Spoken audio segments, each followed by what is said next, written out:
In the AR-15 world, pretty much everybody is ancestrally in bed with each other when it comes to manufacture and when it comes to parts and components. There are very few companies that actually make all of the parts for their guns. Most companies actually don't make any parts for their guns.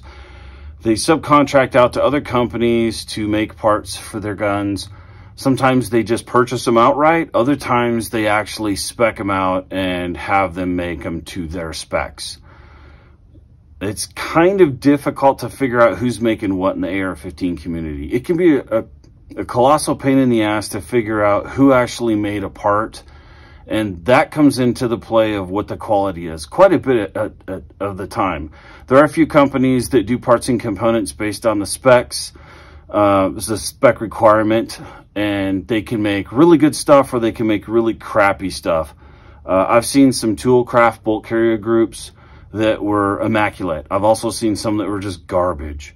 So you got to kind of weigh and measure the parts and components, who made them, and then put them all together and view it as a whole. Very, very rarely do you run into a company that is willing to tell you exactly who is making their parts and components for the firearm and the specs that they're making them to. And the companies that are doing that, they're doing it because they know that their stuff is correct. This, I suspect, will be one of them. I'm going to take this apart and check the specs out on it. I have not taken this gun apart before. I don't know if the specs are correct on it, but I got a really good feeling, considering that I've worked on multiple Sons of Liberty Gunworks AR-15s, that what I'm going to find, I'm really going to like. This is one of the few guns that is a plug-and-play firearm. You can pull it out of the box, you can put an optic on it, and you can go shoot it.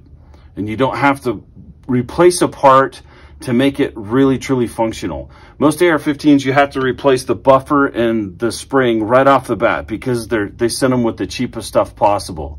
So when you find a company that is doing high quality AR-15s and they are usable and functional and correct out of the box, it is really rare. So when you find a company that's doing it for the same price as pretty much everyone else is doing it, it's horrifically rare. And this is one of the few exceptions that we normally see here when it comes to that type of quality. So I'm going to take this apart. I'm going to check some of the specs on it. I'm not going to check all the specs on it. I'm going to check the ones that I normally do on a gun to see how well it's going to run. And if there's any, what I would consider terminal parts and components in it that need to be changed.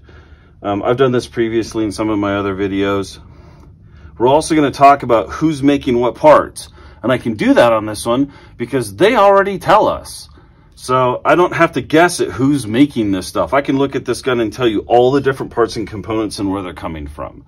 So let's get to it. The handguard and the upper and lower are made by Zev Technologies. Zev Technologies bought Mega Arms, and they continue to make all of the OEMs that Mega Arms was making before that, plus a few others. Some of those being Sons of Liberty Gunworks uppers and lowers and their handguards. So this is the Sons of Liberty Gunworks EXO2. It's a 13.7-inch barrel. It's been pin and welded with the Sons of Liberty Nox, which we're going to test that for straightness. I got a couple of cans in the back. We're going to set up. I'm going to rod them on here and see how straight they are. Also going to check the gas port. We're going to check the bolt and bolt carrier group in this and go through some of the other specs on it. The bolt and bolt carrier groups on these guns, sorry, I'm upside down, it's messing my head up a little bit, is made by Microbest. I know that because they tell us, and Microbest and Sons of Liberty Gunworks has all of the specs of their bolt and bolt carrier group online. So if you want the specs, go look them up. They're there. They'll tell you exactly what they are. They're carpeted 158 bolts. They're phosphated. They have the right gas keys on them, and we're going to spec the gas keyhole out and make sure it's the right size. But I've used multiple bolt carrier groups from Microbest for multiple companies, and they are immaculate for the most part. Furniture is B5 furniture. This trigger, they contract, I believe they contract this from Schmid Castings, and Schmid is selling it to them, but they sell these in their own kits. And I'm not sure who's making their trigger guard. That might, it's not a Magpul. It's probably a B5 also. Charging handle. So the charging handle is actually marked Sons of Liberty Gunworks, but if you look at it, it's a BCM charging handle. BCM doesn't make any of their stuff either. I'm pretty sure that these are made by Bootleg, which I believe is the manufacturing wing for PWS. So that's like a mega deep dive into the ancestral activities of the AR parts right there, just one charging handle. So it comes with a QD mount that you can put in the M-LOK. This is all M-LOK channel. It's spec'd out to M-LOK and marked M-LOK, which is pretty amazing. This is the Sons of Liberty Gunworks Nox, which I personally prefer over the Dead Air adapter. When I test these, I have a tendency to find that Dead Airs don't like to rod straight, and they have a tendency to be more straight on the Nox. I think that the specs on these and how they're cut out might be a little bit tighter than the ones that Dead Air are using, and so we have a tendency to see them more straight. But let's get to it. I'll move some stuff around and start taking some things apart, and we'll start checking some specs out on it. All right, so we've kind of stripped this bear a little bit. We're dealing with a mil-spec tube. It feels correct. We'll check the inside when we get it apart. This is a Ford Control design barrel nut. I'm not sure who's making this. I think it's also a Ford Control design. Is there a mark on it? There's not. It is double staked. Right? Double staked. Yep, double staked. These look like Schmid. They're Schmid castings. Yay! So barrel nut. It's aluminum. Gas block. Steel. And then the Nox. And it's shimmed and it's timed. So the barrel is a Smart Sons of Liberty 556, right, with a mil B. This is QPQ coated, and this is made by Ballistic Advantage. They tell you that. They'll even tell you the gas port size, and we'll check the gas port size and how everything specs out. One last thing, these are the screws from the handguard. You can see that they have retainer on them, so they weren't just screwed into spec and left. They're actually using retainers on it. Good thing.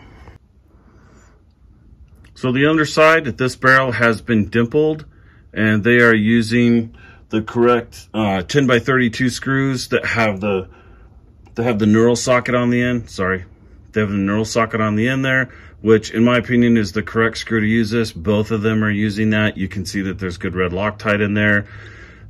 Yep, it's how we put them together here too. It's a great job. Love it. So according to Mike, the owner of Sons of Liberty Gunworks, in his video, he uses a .0785 gas port on this. And if you look here, it says .078. The .079 won't go in. The .078 here got just a tiny little bit of play. So, I mean, that's right on the money. I don't know how you can ask for anything better than that. You're getting what you're being told you're getting. All right, so let's check the torque on the barrel nut. I have this set at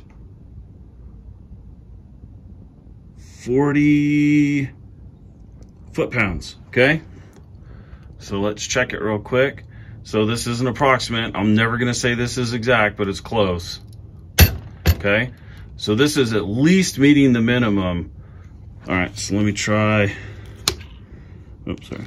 Let's try 50. Sorry, I'm trying to do this by myself here. It's kind of odd, it's weird. All right, let's try 50.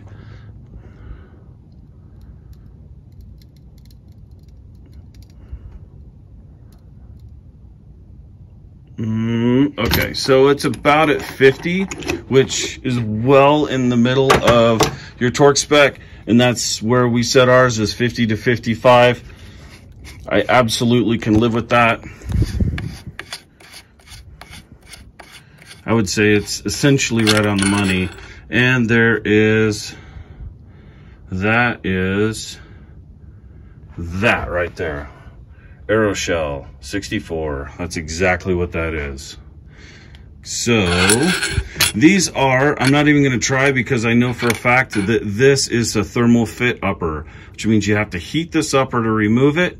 And I'm not going to do that. I'm going to put this back together and retorque it and put it in, and then we'll get inside the guts. Let's check the upper real quick. So this is Midwest Industries URR. So I'm going to check to make sure it's in spec. It's nice and snug, and the timing is correct. I'm not hitting any of the lugs in here. Okay. So let's check the feed ramps. The feed ramps are not hanging over, and they look like they are meeting the edges from the upper to the barrel extensions just fine. So there's not a whole lot to really fix in there. There's really nothing. It's pretty good. Nice and smooth, not chatter, nothing like that. Bolt carrier group, if you have a microscope, you can look at your screen and see those markings on there. But it's basically says it's Mag Particle, high pressure, Sons of Liberty Gunworks, Carpenter 158. So 3 gas rings, they're all decent. The extractor, so this looks like a 5 coil. It looks like it bent over a little bit during assembly. It's still functional. I don't think I would change that out on this, to be honest with you. It's going to work just fine, but minor thing. Bolt carrier group, I reverse torque tested these off camera. They passed. They're staked in properly. So chrome lining, no machining marks on this anywhere. It's in really good shape. Let's test the gas key size. So that's the no-go. Let's try the go. There you go. So perfect sizing. Brand new firing pin. It's coming through just fine. Let's test that. So minimum. So it's hitting on the minimum. Max, it's not touching at all, so it's within spec. So basic cam pin, it's not marked, it's not an FDC, SCD, sorry, my bad. But still, just fine, it's mil spec. So great upper, it's good parts, everything's in spec, nothing, definitely can't ask for more. Okay, I put the upper back together. Let's check the upper to lower fit. I'm doing this one-handed, bear with me. Okay, so you can see the bolt carrier group's pushing back on the buffer, and that is not loose. That's fairly snug. It's not the tightest I've ever seen from Sons of Liberty, but that's well within mil spec. So pretty good stuff. So let's look at the lower. We have the Sons of Liberty, which is, this is a fairly common, they call it the Gunfighter Trigger. Fairly common. It's made by ALG, and Bcm has one, and Psionics has one, but these are made out of Schmid castings. Is that a Schmid? No, that's a 5. Hold on, let's see. It's on this side. There we go. So Schmid castings, and then these are nickel boron coated. They're mil spec. They're very good. Let's see if the hammer. Hey, the hammer pin's incorrect, or the hammer spring's incorrect. Nice. So functional. You can see that this is sticking out here. So let me pull a bolt real quick. I can do it one-handed. Sorry, bear with me here. All right, so let's check penetration with the bolt, see if it's okay.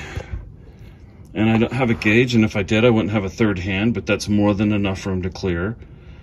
And it's passing the bolt carrier, or so the bolt catch. So everything's within spec on that. I don't have calipers that are big enough to measure this to make sure it's correct, but that's okay. All right, so let's see if I can pull this buffer and spring one-handed without killing myself. All right, we have an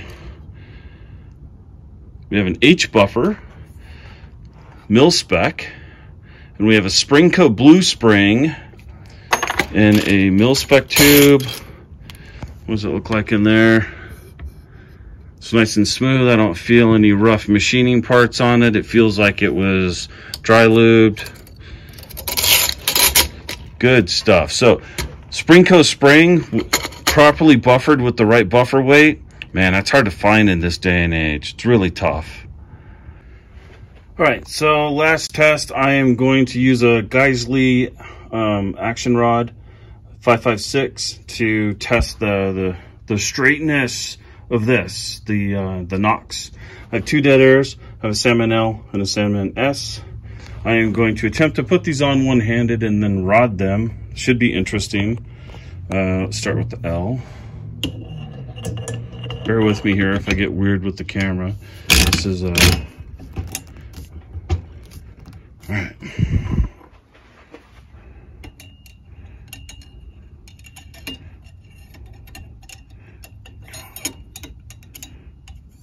Okay.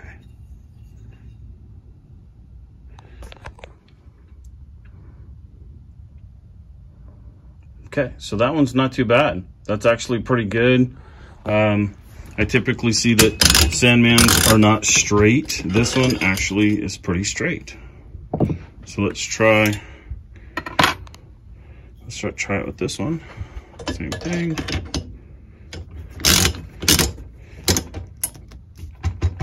Okay.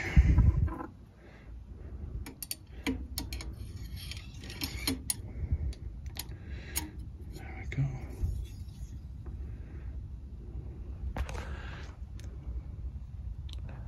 Come on, baby. There we go. So that one's off to this side a little bit, but it's still clearing. Once again, this one isn't too bad. I typically see them a lot less straight than that. Sadly, I know they're the tactical love child. I get it. But I do see these not be straight pretty regular. So these are actually pretty good. And I typically recommend to people, if you're going to use a Sandman, get the nocks. I just see that the tolerances are better. They rod straighter consistently than the standard mount. I just like them better. So if you're going to use this can right here, you're going to use one of the Sandmans. Really good choice. So after the review, I put this all back together, back to their specifications, which ironically are pretty much the ones that we use when we're building here in our shop. This gun sells for an MSRP in our shop at about $1,500 before tax and background and all that other bullshit. For $1,500, I'm not sure that you can get a better rifle. You might be able to buy all of the parts and components and put it together in a little bit different specification if you have very specific choices that you prefer. You know, you want a CTR stock instead of this one, or you want the Magpul K2 grip or K2 plus grip instead of the B5. Okay, fine, whatever. These are small changes, but the reality is that I'm not sure that you can build a gun better than this at the price that they're doing customly. So for a plug and play firearm, it's pretty much, it's an in-game. It's very easy to pick this gun up, pull it out of the box, and go shoot it. 13.7-inch barrel does not limit how far you can shoot this gun. I shoot a 14.5-inch Sons of Liberty Gunworks barrel out of a custom gun I built with Sons of Liberty bolt carrier group upper, lower, and barrel. Some of the other parts on it are spec'd differently. So I'm a little bit of a Sons of Liberty fanboy because I shoot it competitively, but I shoot that 14.5 out to 500 and 600 yards. Now, I'm not shooting them on minute of angle targets. I'm shooting them on man-sized silhouettes, but if you can hit with mil-spec out of a barrel at 600 yards on an IPSC target, dude, you're doing it. You're getting it done at that point. That is everything that you really need in an AR. If you need something more than that, it's time to specialize. So one thing I didn't show earlier, this is a pin and weld. It's a TIG pin. It's a really nice welding job. I have a MIG, so mine are not that clean, but it's definitely a nice weld. So bottom line, would I recommend this gun? Hell yes, I'd recommend this gun. There are very few that I would recommend over it, and as I'm standing here thinking about which ones I would out of the box, I don't know, man. I'd be pretty hard pressed. There are some that some may believe might be better, but for the price, I'm not sure that you can really touch it. Sons of Liberty Gunworks products are pretty high-end stuff, and I hope they stay that way because we sell the crap out of them.